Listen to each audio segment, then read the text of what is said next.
मध्य प्रदेश में शिक्षित बेरोजगारों की लाइन लगी पड़ी है। प्रदेश में ईएसबी परीक्षाओं का आयोजन तो करता है, लेकिन उसकी रिजल्ट देना जरूरी नहीं समझता है। इसी के चलते प्रदेश में युवा पढ़ रहे हैं, परीक्षाएं भी दे रहे हैं, लेकिन इन परीक्षाओं के नतीजे महीनों तक, सालों से अटके हुए हैं। 6x10 का कमरा, छोटा सा गैस है, स्टडी टेबल, दीवारों पर नक्शे टंगे हुए हैं। बिजली का बिल ज्यादा न आए इसलिए एक छोटा सा बल्ब लगा हुआ है। दिन रात अक्षय यहीं बैठकर पढ़ते हैं। अक्षय बीना से भोपाल आए हैं, वन रक्षक भर्ती परीक्षा दी है। अब तक रिजल्ट नहीं आया। पिता हाथ ठेला चलाते हैं, 3 बहनों के इकलौते भाई हैं। 3 से 4 एग्जाम आए थे, तो 3 से 4 एग्जाम तो ले ली उनने, लेकिन अभी तक इन 3 से 4 एग्जाम का एक का भी परीक्षा परिणाम नहीं दिया है। और मेरे पापा हाथ ठेला चलाते हैं, वही मुझे खर्चा भिजवाते हैं अभी मैम। इन्हीं गलियों में अर्जुन भी कमरा लेकर रहते हैं। बरसिया से आए हैं, पिता किसान हैं, 2021 से परीक्षाओं की तैयारी कर रहे हैं। अगस्त में कांस्टेबल की परीक्षा दी, लेकिन नतीजों का इंतजार है।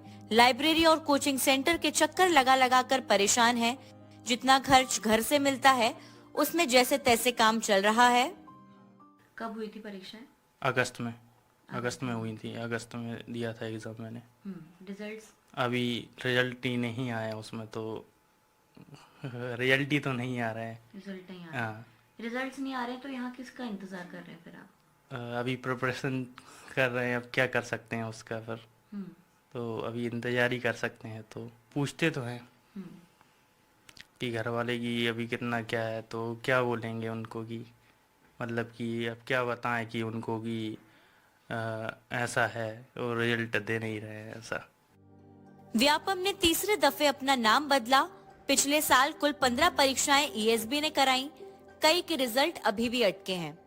पुलिस कांस्टेबल के 7090 पद, वन रक्षक के 1772 पद, जेल प्रहरी के 200 से भी ज्यादा पद, जेल अधीक्षक के 33 पद, ग्रुप 1 और 2 के लगभग 2000 पद, ग्रुप 4 के 3047 पद, ग्रुप 5 के 4852 पद, तो वहीं संविदा वर्ग 1 के 8720 पद। पिछली भर्ती पुलिस कांस्टेबल की चेक करें और एसआई की बात करें, मध्य प्रदेश एसआई की बात करें या अन्य भर्तियों की बात करें, पटवारी की बात करें, पिछले 5 साल पहले हुई थी। 2017 में हुई थी, चुनाव को ठीक पहले, और अभी चुनाव के बाद हुई है, लेकिन फिर भी उनका रिजल्ट रोका गया। पटवारी का रिजल्ट आया, लेकिन जब उनको भ्रष्टाचार का आरोप लगा तो जांच कमेटी बैठाई गई, और आज जांच कमेटी क्या कर रही कुछ किसी को पता नहीं। 1 महीने जिसको रिजल्ट देना था, बताना था, उस पर भी कोई चर्चा नहीं हो पाई है। सरकार का कहना है अच्छे नतीजों के लिए अच्छा समय लग रहा है, वहीं विपक्ष सड़कों पर उतरने की चेतावनी दे रहा है। अब समय तो लग ही जाता है, पर अच्छे परिणाम आएंगे, जल्दी परिणाम आएंगे। और जो परीक्षार्थी है वो कहीं ना कहीं किसी हमारे भी परिवार के हिस्सा होंगे, सदस्य होंगे, परिवार के होंगे, तो उन सब ने परीक्षाएं दिए तो परिणाम अच्छे आएंगे। सरकार सबके हित में काम कर रही है, सबके लिए काम कर रही है, तो उसके परिणाम यथाशीघ्र ठीक हो। कांग्रेस के कहने में वजन कहाँ बचा है? कांग्रेस वजनदारी से बात ही नहीं कर रही। कांग्रेस सिर्फ कहती है, करती नहीं है, और करती होती तो फिर ये दशा नहीं होती बेचारों की। इस मध्य प्रदेश की बीजेपी की सरकार के पास न कोई विजन है, न कोई नीति है जिससे रोजगार से लगा सकें हम अपने युवाओं को। इसलिए सबसे आसान तरीका निकाला है कि परीक्षाओं के परिणाम मत दीजिए। जब परीक्षाओं के परिणाम नहीं आएंगे तो बच्चों को रोजगार नहीं देना पड़ेगा। इसीलिए आज जनता ने एक लहर बनाई थी कांग्रेस की सरकार की, लेकिन वो जो भी हालात हुए, जिस भी तरह से सरकार में बीजेपी आई, अब पूरा भविष्य जो है अंधकार में आ चुका है इस देश के, इस प्रदेश के युवाओं का। युवा चिंतित है, लेकिन उसके बाद अब कोई रास्ता नहीं है। हम मध्य प्रदेश की सरकार को चेतावनी दे रहे हैं कि समय परीक्षाओं के परिणाम घोषित कीजिए। मध्य प्रदेश के युवाओं को भविष्य में बर्बाद नहीं करने देंगे।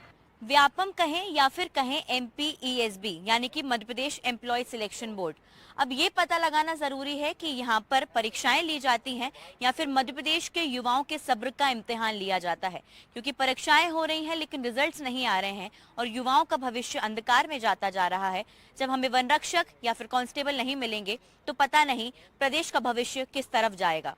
कैमरा पर्सन अभिषेक सिंह के साथ अमृतांशी जोशी, एनडीटीवी।